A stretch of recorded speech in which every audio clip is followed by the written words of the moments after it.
Hello friends, నేను మీ మమత తెలుగు వ్లాగ్స్కి స్వాగతం. ఈరోజు డే 7 వెయిట్ లాస్ జర్నీలో నేను ఏం తిన్నాననేది చూపిస్తున్నానండి. ఈరోజు మార్నింగ్ ఆల్రెడీ ఒక వీడియో పోస్ట్ చేశానండి. ఈ 6 రోజుల్లో నేను ఎంత వెయిట్ లాస్ అయ్యాననేది ఆ వీడియోలో చెప్పానన్నమాట. మీకు ఎవరికైనా ఇంట్రెస్ట్ ఉంటే ఒకసారి చెక్ చేయండి. ఈరోజు అయితే బ్రేక్ఫాస్ట్లో నేను ఇలా మ్యాంగో తీసుకున్నాను, మ్యాంగో తిన్నాను. మధ్యాహ్నం లంచ్ వచ్చేసి జీడిపప్పు మామిడికాయ కర్రీ వండానండి. ఇంకా దాంతోపాటుగా రోటీలు, మల్టీగ్రెయిన్ రోటీ అని చెప్పాను కదా, ఇంట్లో నేను చేసిన పిండితో రోటీలు చేసుకున్నాను. అవి 2 రోటీలు, కొంచెంగా రైస్ తీసుకున్నాను అన్నమాట. ఇక్కడ చూస్తున్నారు కదండి, ఇంత మోతాదులో రైస్ తీసుకున్నాను, ఇంత 2 రోటీలు ఇలా తీసుకున్నాను. ఇంకా కర్రీ వచ్చేసి ఒక చిన్న కప్పు తీసుకున్నాను అనమాట.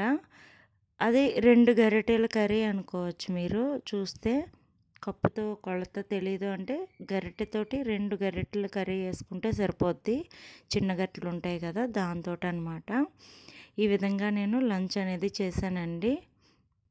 మార్నింగ్ ఏమో బ్రేక్ఫాస్ట్గా ఒక మామిడి పండు, ఇంకా మధ్యాహ్నం ఏమో 2 రోటీలు, ఇలా ఒక కప్పుతోటి కర్రీ, ఇంకా రైస్ వచ్చేసి ఒక గుప్పెడంతా తీసుకున్నాను అనమాట. ఇది నా లంచ్.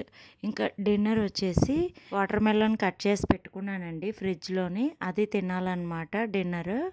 అది ఒక 1/2 కిలో వరకు ఉంటాయి ముక్కలు. మనం చెప్పాను కదండి, వాటర్ మెలన్ మనకేమీ వెయిట్ గెయిన్ అవ్వము, వాటర్ కంటెంట్ ఎక్కువగా ఉంటుంది కదా. ఈరోజు ఫుడ్ వచ్చేసి ఇదే అన్నమాట. ఇక్కడ సండే కాబట్టి చికెన్ ప్లేస్లో మీరు 1 కప్పు చికెన్ తీసుకోవచ్చు. అంటే ఒక 4 పీసులు అట్లా వచ్చేలాగా, కొంచెం గ్రేవీ వచ్చేలాగా. ఈ వీడియో మీకు ఉపయోగపడుతుంది అనుకుంటున్నానండి. నేను వెయిట్ లాస్ ఎంత అయ్యాననేది ప్రీవియస్ వీడియో ఉంది కదా, దానిలో చెక్ చేయండి. నేను వెయిట్ లాస్ అయితే అయ్యాను. ఈ వీడియో మీకు నచ్చినట్లయితే లైక్ చేయండి, షేర్ చేయండి, సబ్స్క్రైబ్ చేయండి. Thank you for watching.